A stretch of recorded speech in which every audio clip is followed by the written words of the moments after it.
Good evening friend, my name is Rohit Thapa. मैंने modern history की series start की है जो कि 1857 से 1947 तक चलेगी। मेक श्योर ये पार्ट देखने से पहले इससे पहले 2 पार्ट मैंने अपलोड किए हैं, वो भी देख लेना। आज हम पढ़ेंगे गवर्नमेंट ऑफ इंडिया एक्ट। ये स्टार्ट होता है 1935 में। इसमें क्या होता है, separation of Burma from India. Burma वो सेपरेट हो जाते हैं इंडिया से। एक्चुअल 1987 में सेपरेशन होती है उनकी। उसके बाद क्या होता है, इलेक्शन होती है। ब्रिटिश 11 मेंबर होते हैं, जिसमें ब्रिटिश के 5 कांग्रेस फुल मेजोरिटी आती है और 8 आते हैं कांग्रेस सपोर्टर के साथ। नॉन कांग्रेस गवर्नमेंट बनती है बंगाल, सिंध और पंजाब में। एग्जाम में क्वेश्चन आ सकता है कि नॉन कांग्रेस गवर्नमेंट किस स्टेट में सबसे पहले बनेगी। हमारा आंसर होगा बंगाल, सिंध और पंजाब में। इसके बाद हम पढ़ेंगे इंडिविजुअल सत्याग्रह। इंडिविजुअल सत्याग्रह कब आया था, 1940 में। लीडर कौन थे इसके मेन, विनोबा भेब एंड चाचा नेहरू। इंडिविजुअल सत्याग्रह के जो मेन लीडर थे। क्विट इंडिया मूवमेंट कब आया था, क्विट इंडिया मूवमेंट आया था 8 अगस्त 1942 में। इसको अगस्त रेवोल्यूशन भी बोलते हैं। क्विट इंडिया मूवमेंट को अगस्त रेवोल्यूशनरी भी बोला जाता है। Underground radio governed bye Usha Mehta. Exam में क्वेश्चन आता है कि अंडरग्राउंड रेडियो गवर्न किसने किया था। फिर हमारा आंसर होगा उषा मेहता। CR फार्मूला में क्या होता है, CR फार्मूला में मुस्लिम कंट्री का थाट आता है कि चलो मुस्लिम कंट्री भी, जब इंडिया आज़ाद हो रहा है, मुस्लिम कंट्री भी बनाने पड़ेंगी। मोटिव क्या था इसका, patch up between Congress and Muslim League. Congress और मुस्लिम लीग में जो भी झगड़े थे आपस में, उसको सुलझाया जाए। कैबिनेट मिशन आता है 1946। इस मिशन में क्या होता है, इस मिशन में होता है making a constitutional assembly for India. और कॉन्स्टिट्यूशनल असेंबली इंडिया की बन जाती है। जो भी हमारा संविधान है कैबिनेट मिशन के दौरान ही बना हुआ है। इसी के दौरान बना हुआ। कब बना था, 1946। इसके बाद हम पढ़ेंगे माउंटबेटन प्लान। एग्जाम में क्वेश्चन आ सकता है कि माउंटबेटन प्लान कब आया था, कौन से ईयर में आया था। हमारा आंसर होगा 1947। एक्ट जो कब पास हुआ था हाउस में, पार्लियामेंट में, 4 जुलाई को। 15 अगस्त और 1947 को क्या होता है, हमें आज़ादी मिल जाती है। ये थी हमारी मॉडर्न हिस्ट्री के 3 पार्ट, जो कि कोई भी एग्ज़ाम के लिए, SSC कांस्टेबल, डिफेंस एग्ज़ाम, सभी एग्ज़ाम के लिए वो इम्पोर्टेंट होगी। मेक श्योर 1-2 क्वेश्चन इसमें, 2-3 क्वेश्चन आ ही जाते हैं। SSC कांस्टेबल हो, डिफेंस का कोई भी एग्ज़ाम हो, आ ही जाएंगे एक आधा। 80 तीनों पार्ट फॉलो कर लोगे तो 80 to 90% चांस है कि ये क्वेश्चन 1-2 आपको आ जाएगा। अभी हम पढ़ेंगे advent of European in India. European country जब इंडिया में आई थी, कौन कौन सी आई थी सबसे पहले आई थी पुर्तगाल आए थे, फिर आए थे डच, फिर आए थे ब्रिटिश, फिर आए थे दानिश, फिर आए थे फ्रेंच। ये तीनों आई थी। सिक्वेंसी याद रखना, कई बार मैच द फॉलोइंग आ जाता है। सिक्वेंसी बोला था, कौन पहले आया था, सेकंड में, थर्ड में और फोर्थ में कौन आया था। कई बार ऐसे क्वेश्चन भी आ जाते हैं। अभी हम पढ़ेंगे पुर्तगाल के बारे में। इन 1498 Vasco D gamma reach Calicut. 1498 में Vasco D gamma Calicut Kerala में है। केरला का पहले नाम कालीकट होता था। वहाँ पहुँचे, उन्होंने first factory of Portugal in India. First factory कब लगी थी पुर्तगाल की इंडिया में, कहाँ लगी थी, कोलकाता में लगी थी। कब लगी थी, 1498।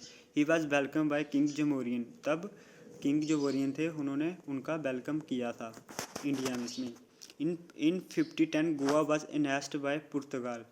1510 में गोवा पुर्तगालों के पास आ जाता है। उस वक्त गवर्नर कौन थे, ये इम्पोर्टेंट है। उस वक्त गवर्नर कौन थे जब गोवा इन्हेंस्ड हुआ था, पुर्तगाल ने जब इन्हेंस्ड किया था। गवर्नर थे तब अल्फांसो डी अल्बुक्यूरिक, ये इनके गवर्नर थे। उसके बाद कौन सा पॉइंट पढ़ेंगे, in 1530 shifted capital shifted from Cochin to Goa. और कोचीन से कैपिटल कहाँ शिफ्ट कर देते हैं, गोवा को शिफ्ट कर लेते हैं पुर्तगाल। फ्रांसिस्को एल्मेडो 1505 में ये क्या करते हैं, he started blue water policy which is also known as peaceful trade. Blue water policy जो ट्रेड की उन्होंने चलाई थी फ्रांसिस्को अल्मेडा में। कब कराई थी, 1505 में।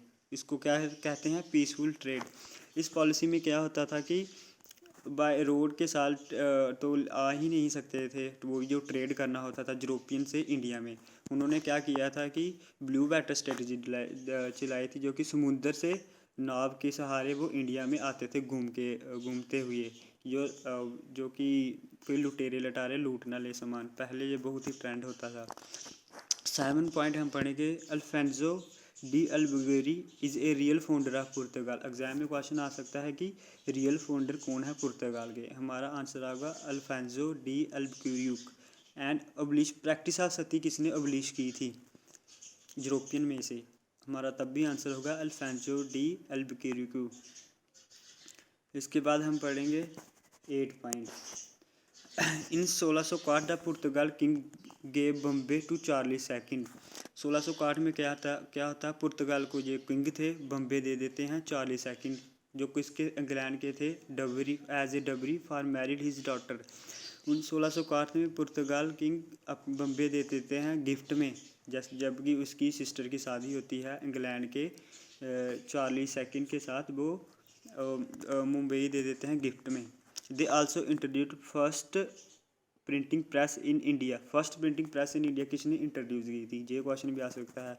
उसका आंसर आएगा पुर्तगालों में। इन गोवा इन 1556 में हुई थी। फर्स्ट प्रिंटिंग प्रेस कब इंट्रोड्यूस हुई थी इंडिया में, 1556। और कौन सी स्टेट में हुई थी, गोवा में। इन 1961 गोवा बिकम फ्री। और 1961 में क्या होता है, गोवा हमारा आज़ाद हो जाता है। इसके बाद पढ़ेंगे हम ब्रिटिश। उस पुर्तगाल के बाद कौन आया था इंडिया में, ब्रिटिश। अब हम पढ़ेंगे ब्रिटिश के बारे में। Establish of east India company इन 1600। 1600 में ब्रिटिश आते हैं अपनी ईस्ट इंडिया कंपनी लेकर भारत में।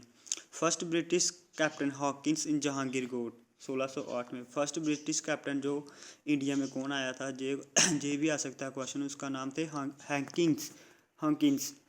कौन से कोर्ट में आया था, जहांगीर के कोर्ट में आया था, मुगलों के जहांगीर कोर्ट में। 1608 में first British factory establish in Surat in 1613। First British factory कब एस्टैब्लिश हुई थी, 1613 में हुई थी, सूरत में। Captain Thomas Roy play important role. जो भी ब्रिटिश जो भी हमारे भारत में आए थे, मुगलों ने उन्होंने उनको बोला, मिल दिया था, मुगलों ने उनको दे दिया था कि आप आ सकते हो इधर, अपनी फैक्ट्री लगा सकते हो। ये थॉमस रॉय में वहाँ इम्पोर्टेंट रोल प्ले किया था। फर्स्ट फैक्ट्री इन साउथ में फर्स्ट फैक्ट्री कब लगी थी ब्रिटिश की, कहाँ लगी थी, 1616 में फर्स्ट फैक्ट्री लगी थी ब्रिटिश की साउथ में। कौन सी जगह है, मछलीपट्टनम में। In 1667 Aurangzeb gave company to British for trade in Bengal. 1667 में क्या होता है, जो औरंगजेब थे तब अपनी कंपनी दे देते हैं ब्रिटिश को बंगाल में ट्रेड करने के लिए। The company convert Calcutta factory into fort William. जो कलकत्ता नाम था उसका फोर्ट विलियम नाम रख देते हैं कंपनी का। Thanks you guys for watching this video. अगर वीडियो अच्छी लगी हो तो लाइक सब्सक्राइब ज़रूर कर देना, और 2 पार्ट पहले भी देख लेना, इसके 3 पार्ट देख लेना। आपकी मॉडर्न हिस्ट्री और advent of Europe in India वो भी आपका कवर हो जाएगा। Thank you so much.